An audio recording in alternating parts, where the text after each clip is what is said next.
Rocket जो होता है कई टुकड़ों में होता है, इसे एक खड़ा असेंबल करने में बहुत टाइम लगता है। ये कई फीट 5-6 मंजिला इमारत के बराबर होता है, छोटा तो होता नहीं, आप इसे एक साथ रख सकते हैं। जैसे हम बात करें, ये रॉकेट के सपोज करिए कि ये टुकड़े हैं, इन्हें हमें एक के ऊपर एक जोड़ना है, तो हम यहाँ आराम से आप देख सकते हैं कि इस पे हम जोड़ दिए, तो हमारा हाथ यहाँ तक पहुंच गया तब ना जोड़ दिए। अगर ये 20 फीट का ऊंचा रहता, हमसे भी ऊंचा, तो नहीं जोड़ पाते। यही प्रॉब्लम हो जाता है इसरो के सैटेलाइट रॉकेट्स के साथ। इन रॉकेट को कई टुकड़ों में लाया जाता है और यहाँ रख के क्रेन के मदद से खींचा जाता है। क्रेन की मदद से इसे उठा के और फिर इसे असेंबल किया जाता है, एक एक पार्ट। जहां आपको 4 पार्ट दिख रहा हो, 1 2 3 4, ये तो ऊपर वाला पेलोड है, तो इसको भी आप 5वां पार्ट मान सकते हैं। तो एक एक पार्ट को इस तरह से क्रेन के मदद से रखा जाता है। पहला पार्ट रखने में तो दिक्कत नहीं होता है क्योंकि हाइट कम ही रहती है, लेकिन जैसे जैसे ये ऊपर जाता है वहां तक इंजीनियर को पहुंचना, वहां से नट बोल्ट को कसना, पूरा सीधा रखना, हर चीज को जांच करना काफी दिक्कत होती है। इसलिए इसका जो असेंबली वाला यूनिट होता है ये काफी सोफिस्टिकेटेड, एकदम अत्याधुनिक होता है। जैसे यहाँ देखेंगे तो एक पार्ट को रख दिया गया है। अब यहाँ देखिएगा, यहाँ पर एक छत बना दिया गया, वो टेम्पोररी होता है, इस तरह से गिरा दीजिएगा तो ये आके गिर जाता है। अब यहाँ वाले पे इंजीनियर वगैरह अपना यहाँ पे खड़े होकर देख सकते हैं, फिर यहाँ हो सकता है। अब ये वाला जो सेकंड पार्ट जा रहा है, इसे क्रेन से खींच के इसके ऊपर रखा जाएगा। जैसे देखिए, ये फर्स्ट वाला पार्ट यहाँ रख दिया गया, इसमें से इंजीनियर हट गए हैं। अब देखिए यहाँ पर ये लोग यहाँ पर अपना वर्क कर रहे हैं। जब ये हो जाएगा तो ये वाले छत को खोल दिया जाएगा, फिर इस छत को यहाँ पर ऐसे नीचे गिरा दिया जाएगा ताकि वो लोग काम कर सके।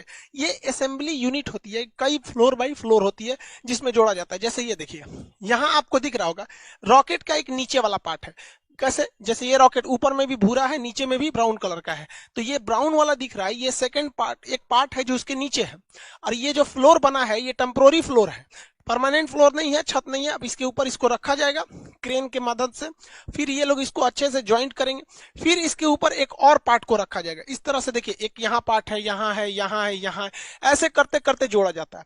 लेकिन ये जो छत देख रहे हैं ये ग्रीन कलर का, इसको हटना तो जरूरी है, पता चला यही रहेगा, रॉकेट उड़ाएंगे तो इसी में फंस के ब्लास्ट कर जाएगा। तो ये टेम्पोररी होता है। जब रॉकेट के सारे स्टेजेज को आपस में जोड़ लिया जाता है तो ये जो छत टाइप का बना था इसे फोल्ड करके हटा लिया जाता है। देखिए, ये फोल्ड करके हटा लिया गया और इसको एक बहुत बड़े ट्रेन टाइप का होता है जिसे हम लोग रॉकेट कार कहते हैं, इससे अब इसको आगे की ओर ले जाया जाता है। अब लॉन्च पैड की ओर ले जाया जाता है। यहाँ तो इसे असेंबल किया गया था, अब यहाँ से इसको लेके जाया जाएगा। ये था आपका असेंबली रूम। ये देखिए, ये सारे छत के पार्ट्स थे, अलग अलग थे, ये ऐसे खुल गए हैं। अब इसको इसी के मदद से लाया जाएगा। इसके अंदर ये असेंबल किया जा रहा था लेकिन वहां से लॉन्च नहीं किया जाएगा, इसके मदद से, इस कार के मदद से यहाँ लाके फिर इसमें इसको अटैच करके रखा जाएगा इस लॉन्च पैड में। इसरो के पास अभी फिलहाल में 2-2 लॉन्च पैड है। एक लॉन्च पैड से हो नहीं पाता था, इसलिए इसरो जो थी अपने असेंबली लाइन को, जैसे यहाँ देखिए एक असेंबली यूनिट यहाँ था, एक नया यहाँ बना दिया गया, 2-2 असेंबली यूनिट ले आके और लॉन्च पैड 2-2 रखे गए ताकि ले आने में दिक्कत ना हो, जल्दी से जल्दी और ज्यादा से ज्यादा मात्रा में सैटेलाइट को लॉन्च किया जा सके। इसरो के 2-2 लॉन्च पैड है, एक की असेंबली लाइन लॉन्च पैड के काफी करीब है और वहीं दूसरे की असेंबली लाइन देखिएगा तो लॉन्च पैड से काफी दूरी पर है। ये जो इसका जो सैटेलाइट कैरिंग कार होता है ये ट्रेन की पटरी पर चलता है, बहुत ही भयानक इसका लोड रोकने की क्षमता होती है, बहुत धीमी गति से लेकिन ये आगे बढ़ता है। बहुत तेज गति से आएंगे तो ये डिसबैलेंस होकर गिर जाएगा। रॉकेट की एक सबसे बड़ी समस्या है कि जब ये उड़ता है तो इसके नीचे से इतना थ्रस्ट निकलता है और इतना आग निकलता है कि ये रॉकेट खुद ही जल जाएगा, इतना ज्यादा मात्रा में रहता है। इसलिए इसमें थ्रस्ट निकलने के लिए नीचे एक कैनाल बना दिया जाता है, गड्ढा, और यहाँ देखेंगे तो यहाँ आपको सुराख मिलेगा, छेद। तो इससे जब रॉकेट का जो आग निकलेगा वो नीचे चला जाएगा और ये इस साइड से आग निकलेगा। नहीं, अगर ये छेद नहीं बनाएंगे या ये गड्ढा नहीं बनाएंगे तो यहीं पर इतना आग लग जाएगा कि लॉन्च पैड सहित यही जल सकता है। यहाँ देख सकते हैं आप आराम से कि इसमें जो सुराख था इसका जितना थ्रस्ट है इसमें गया और इस साइड से, दोनों साइड से निकल रहा है। तो ये कैनाल बनाना जरूरी है, वरना ये अपने में थ्रस्ट करके मर जाएगा, वहां पे ब्लास्ट करके, मतलब ये खुद ही जल जाएगा। यहाँ नीचे गिरा और इस तरह से दोनों डायरेक्शन में हट गया, या ये इस डायरेक्शन में जाता है ताकि वो ज्यादा से ज्यादा आग को अलग डायरेक्शन में फैला सके। जब सैटेलाइट को लॉन्च पैड पे रखा जाता है तो इसमें जितने सेंसर वगैरह होते हैं वायर से ये लोग कनेक्टेड किए रहते हैं। इसमें जितनी चीजें होती हैं ये कनेक्ट करके रखी गई रहती है। जब काउंटडाउन, उल्टी गिनती चालू होती है 48 घंटा पहले से, अगर इसमें भी कोई गड़बड़ी पाई जाएगा तो यहीं पे रोका जा सकता है, और अगर गड़बड़ी नहीं पाई गई तो रॉकेट को लॉन्च कर दिया जाता है। लेकिन समस्या क्या होती है, जो इसमें फ्यूल रखा जाता है तो जो फ्यूल रहता है उसे बहुत ही कम टेम्परेचर पे रखा जाता है और 2 दिन पहले ही इसकी पूरी तरह तैयारी कर दी जाती है। तो इसे धूप में छोड़ने से क्या होता है, उसका टेम्परेचर बढ़ सकता है, अंदर रिएक्शन वगैरह हो सकता है, इसलिए इसके बाहर एक इंसुलेटर की परत लगा दी जाती है। देखिए एक परत लगा दिया जाता है इंसुलेटर की इसके चारों ओर बाहर में, ताकि जो फ्यूल है वो हीट उस पर ना मिल सके। और जब ये लॉन्च करता है तो यही टुकड़ा नीचे गिरने लगता है। तो आप जब भी देखेंगे सैटेलाइट लॉन्च करते समय ये टुकड़े बाहर गिरते रहते हैं, ये फ्यूल को रोकने के लिए इंसुलेटर होता है जो हीट को अंदर जाने नहीं देता है। रॉकेट जब जमीन से ऊपर जाता है तो ये न्यूटन के तीसरे नियम पे काम करता है, ये थ्रस्ट धकेलता है और ये ऊपर जाता है। लेकिन आपको पता है कि पृथ्वी का अपना गुरुत्वाकर्षण क्षमता होती है, ये किसी चीज को अपनी ओर खींचती है। आप पृथ्वी से जितना ज्यादा करीब रहेंगे वो उतना ज्यादा खींचेगा, इसलिए रॉकेट को सबसे ज्यादा ताकत की जरूरत होती है तब जब वो जमीन छोड़ रहा होता है, क्योंकि वो पृथ्वी के करीब है। आप पृथ्वी को छोड़ के ऊपर जाएंगे या नीचे जाएंगे, जी की वैल्यू घटती है, ये फिजिक्स के चैप्टर में पढ़ाए थे हम आपको, गुरुत्वाकर्षण वाले चैप्टर में। तो वहां पर यहाँ ज्यादा जरूरत है स्टार्टिंग पोजिशन पे, इसलिए रॉकेट का ये जो मेन इंजन होता है, ये मेन पार्ट, इसके अलावे इस साइड से छोटे छोटे और रॉकेट जोड़ दिए जाते हैं जिन्हें हम रॉकेट बूस्टर कहते हैं। ये 6 की संख्या में होते हैं बूस्टर। अब जो पीएसएलवी का बूस्टर है वो छोटा होता है और जीएसएलवी का बूस्टर बड़ा होता है। आगे समझाएंगे दोनों में अंतर क्या होता है। यहाँ देखिए ये बूस्टर है, ये बूस्टर, और ये मेन रॉकेट है ऊपर। बूस्टर जो होते हैं शुरुआत में एक्स्ट्रा पावर देते हैं ताकि ये पावर बहुत तेजी से उड़ सके, और आगे जाकर बूस्टर खुल जाते हैं, फिर एक एक पार्ट भी धीरे धीरे खुलते रहता है, लास्ट में तो सैटेलाइट ही पहुंचती है। रॉकेट के ये साइड वाले जो बूस्टर होते हैं, इसके अलावा रॉकेट का 4 स्टेज देखिए, पहला, दूसरा, तीसरा, चौथा। ये ऊपर वाला ये होता है, इसे पेलोड भरा होता है, इसी को हम लोग बोलते हैं प्रोटेक्टिव केसिंग। ये ढक्कन के समान होता है, इसी ऊपरी भाग में हम लोग सैटेलाइट को रख के या जिस चीज को लॉन्च करना है उसको इसमें रख के भेज देते हैं।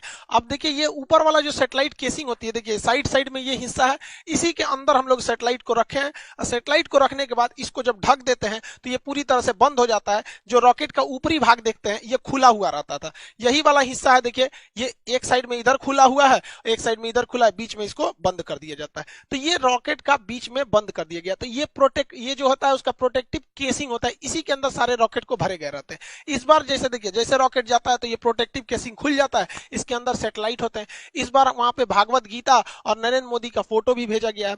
नरेंद्र मोदी का फोटो इसलिए भेजा गया कि जैसे ही मोदी जी 2014 में शपथ लिए थे तब भी उन्होंने सार्क की मीटिंग में कह दिया था कि इसरो सार्क देशों के लिए एक सैटेलाइट लॉन्च करेगी। पाकिस्तान बाद में उसमें से अलग हो गया। तो मोदी जी की विजनरी में इसरो का काफी ज्यादा योगदान रहा, मतलब वो इस साइंटिफिक चीजों को काफी आगे बढ़ाते हैं, इसलिए इसरो ने इनकी तस्वीर को अंतरिक्ष में भी भेजा था। और भागवत गीता को तो शांति का एक संदेश के रूप में, कि भागवत गीता एक तरह का क्या है, मतलब कई तरह के जो सांसारिक सवाल होते हैं उनको, उनका एक उसमें जवाब एक तरह से कर लीजिए। जैसे मान के चलिए कुछ लोग कहते हैं कि हमारा जीवन बहुत कष्टमय हो गया है, भाग साथ नहीं दे रहा है, नसीब साथ दे रहा है।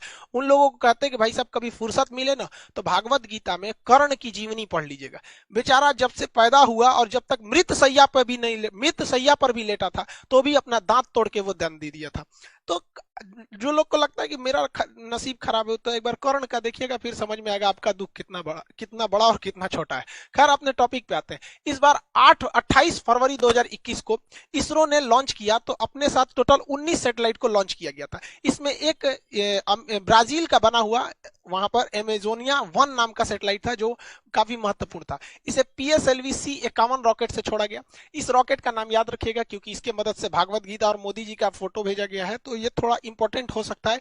ये PSLV की 53वीं सक्सेसफुल मिशन थी। एमेजोनिया 1 ब्राजील का जो सैटेलाइट है ये पूरी तरह से ब्राजील के जंगलों पर नजर रखेगा। ब्राजील का जो जंगल होता है ये वर्षा वन होते हैं, ये टोटल दुनिया का 20% ऑक्सीजन यहीं से निकल जाता है। इतने घने जंगल होते हैं कि इसके अंदर कई बार जंगल का ऐसा एरिया है जहां सूरज की रोशनी नहीं पहुंच पाती, इतने जंगल है। लेकिन इन जंगलों की 2 समस्या है। एक, इन जंगलों में बड़ी तेज आग लग जाता है जिससे जंगल खत्म होने लगते हैं, और दूसरा यह क्या है कि यहाँ पे पेड़ों की कटाई बहुत भयानक चल रही है।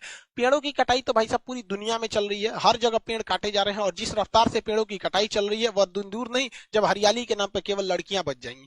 तो इसके लिए जो ब्राजील है वो एमेजोनिया 1 नाम का सैटेलाइट लॉन्च कर रहा है ताकि वो अपने जंगलों पर नजर रख सके। भैया जरूरी भी है, पूरी दुनिया का फेफड़ा कहा जाता है ब्राजील के जंगलों। इसमें 19 सैटेलाइट थे जिसमें एक एमेजोनिया 1, दूसरा महत्वपूर्ण था सिंधु नेत्र। ये भारत ने छोड़ा था। ये समुद्री क्षेत्र पर निगरानी के लिए किया गया क्योंकि घुसपैठ वगैरह न हो। आप याद कीजिए अजमल कसाब जैसे जो घुसपैठ हुए थे छोटे मोटे जहाजों से, इस वजह से वो समुद्री एरिया में किसी भी संदिग्ध जहाजों पर इस सैटेलाइट से नजर रखा जा सकता है, क्योंकि वो जो टेररिस्ट वगैरह जो घुसते हैं या स्मगलर जो ड्रग्स वगैरह का करते हैं, उन्हें लगता है कि नहीं यहाँ से तो कोई मतलब नौसेना की जहाज नहीं है, तो कितना बेहतरीन कोऑर्डिनेशन हो जाएगा। जैसे मान के चलिए नौसेना ने कहा कि भैया इस एरिया में मेरी जहाज नहीं है, तो सैटेलाइट से उस एरिया पे ज्यादा नजर रखा जाएगा, और जिस एरिया में नौसेना अभी पेट्रोलिंग पे है तो उस एरिया की सैटेलाइट पे उतना फोकस नहीं किया जाएगा। देखिए इसरो जो है, इंडियन स्पेस रिसर्च ऑर्गेनाइजेशन, इसका काम केवल है कि रॉकेट बनाओ और उसको सैटेलाइट बनाओ, दोनों को लॉन्च करो। लेकिन इसमें एक कमाई का भी जरिया हो सकता है। विदेश के लोग जो है, बहुत सैटेलाइट बनाना बहुत मुश्किल का काम नहीं है, लेकिन रॉकेट बनाना बहुत मुश्किल काम। इवन हम लोग ने अपना पहला सैटेलाइट आर्यभट्ट भारत में बना लिया था, लेकिन उसको हम लोग लॉन्च करने के लिए रूस को दिए थे, और रूस ने अपने रॉकेट से उसे छोड़ा था। तो बहुत से ऐसे देश हैं जो दुनिया को कहते हैं कि भैया अमेरिका से कहते हैं, यूरोप से कहते हैं कि हमारे सैटेलाइट को छोड़ दो, तो भारत बहुत सस्ते में छोड़ देता है, और भारत की सैटेलाइट काफी विश्वसनीय होती है। इसलिए इसके लिए भारत सरकार ने एक कंपनी बनाई थी, उसका नाम था एंट्रिक्स। एंट्रिक्स कॉर्पोरेशन था, 1991 में 92 में बनाई गई थी। ये कंपनी दूसरे देशों से कहती थी भैया तुम्हारा सैटेलाइट छोड़ना है, लाओ लाओ यहाँ लाओ, पैसा दो हमको दो, और ये इसरो को देती थी भैया इसको भी छोड़ दो, हम इतना पैसा दे देते हैं। लेकिन इसमें कुछ कमियां थी जिसको सुधारते हुए 2019 में न्यू स्पेस इंडिया लिमिटेड नाम की एक कंपनी ऑर्गेनाइज कर दिया गया। अब किसी को अपनी सैटेलाइट छुड़वाना है तो डायरेक्ट इसरो से बात नहीं करेगा, इससे बात कीजिए, बिजनेस वाला काम ये संभालेगी, बाकी रॉकेट सैटेलाइट बनाने का काम इसरो करेगी। एंट्रिक्स ने बहुत सारे मिशन को अंतरिक्ष में भेजा है। एंट्रिक्स ने बहुत सारे दुनिया के ग्राहकों को ढूंढ के लाया है इसरो के लिए, जिससे इसरो की बहुत मोटी कमाई हुई है। लेकिन अभी क्या है, ये न्यू स्पेस इंडिया लिमिटेड को बनाया गया, ये इसकी पहली कॉमर्शियल उड़ान थी जो ब्राजील से इन्होंने नेगोशिएशन करके लाया था। हालांकि ब्राजील चाइना से इस सैटेलाइट को छुड़वाने वाला था, लेकिन बाद में भारत ने उससे कम दाम दिया, इस वजह से उसने भारत से भी छुड़वा लिया। सैटेलाइट का ऊपर वाला जो भाग होता है ये खोखला होता है, इसे प्रोटेक्टिव केसिंग कहते हैं, ये खुल जाता है, इसी के अंदर सैटेलाइट्स को लॉन्च रखा जाता है। जो सैटेलाइट होते हैं इनके इसी के अंदर रखा जाता है। इसरो ने 2017 में इसके अंदर छोटे छोटे कुल 104 सैटेलाइट को लॉन्च किया था। इसके अंदर देखिए यहाँ पर छोटे छोटे होते हैं, तो 104 रॉकेट सैटेलाइट्स को इस पेलोड के अंदर रखा था।